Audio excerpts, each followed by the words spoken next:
ఈ ఎగ్జామ్ అనేది పాస్ అవ్వాలంటే ఖచ్చితంగా మీరు గన్ షాట్ క్వశ్చన్స్ అనేవి ప్రిపేర్ అవ్వండి. దాని తర్వాత మోస్ట్ ఇంపార్టెంట్ క్వశ్చన్స్ కూడా ఖచ్చితంగా ప్రిపేర్ అవ్వడానికి ట్రై చేయండి. సైబర్ సెక్యూరిటీలో మనకి యూనిట్ 1 వచ్చేసి ఇంట్రడక్షన్ టు సైబర్ సెక్యూరిటీ. ఇందులో మనకి కన్ఫర్మ్ గన్ షాట్ క్వశ్చన్స్ వచ్చేసి what is the definition of cyber security and what are its origins. So confirm question అనమాట. దాని తర్వాత గన్ షాట్ క్వశ్చన్ వచ్చేసి what are the different classifications of cyber crimes. So ఈ 2 లోంచి ఒక question అయితే confirm అయితే ఇస్తారు. దాని తర్వాత ఐటీ యాక్ట్ 2000 ఇది కూడా కన్ఫర్మ్ గా ప్రిపేర్ అవ్వండి. ఇది మనకి ఐటీ యాక్ట్ 2000 అనేది షార్ట్ ఆన్సర్ లో కన్ఫర్మ్ గా అడుగుతారనమాట. సో లాంగ్ ఆన్సర్ క్వశ్చన్స్ లో మాత్రం సెకండ్ క్వశ్చన్, ఫిఫ్త్ క్వశ్చన్ అనేది కన్ఫర్మ్ గా ప్రిపేర్ అవ్వండి. అలాగే టైం ఉంటే basic introduction to cyber crime ఇది కూడా ఖచ్చితంగా ప్రిపేర్ అవ్వడానికి ట్రై చేయండి. ఓకేనా.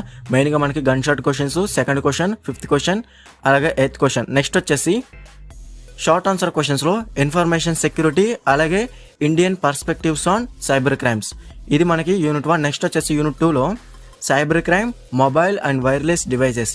ఇందులో మనకి గన్ షాట్ క్వశ్చన్స్ వచ్చేసి current trends in mobility related to cyber crime, అలాగే what types of attacks target mobile or cell phones. అలాగే నెక్స్ట్ గన్ షాట్ క్వశ్చన్ వచ్చేసి security implications of mobile devices for organization. ఎక్కువ మనకి mobiles లోనే మనకి ఎక్కువ mobile devices మీద మనకి సైబర్ సెక్యూరిటీ అనేది జరుగుతుంది కాబట్టి సో ఖచ్చితంగా కరెంట్ ట్రెండ్స్ ఇన్ మొబిలిటీ, అలాగే attacks target mobile or cell phones, అలాగే సెక్యూరిటీ ఇంప్లికేషన్స్. సో కన్ఫర్మ్ గా ఈ 3 లోంచి ఒక గన్ షాట్ క్వశ్చన్ అనేది కన్ఫర్మ్ గా అడుగుతారనమాట.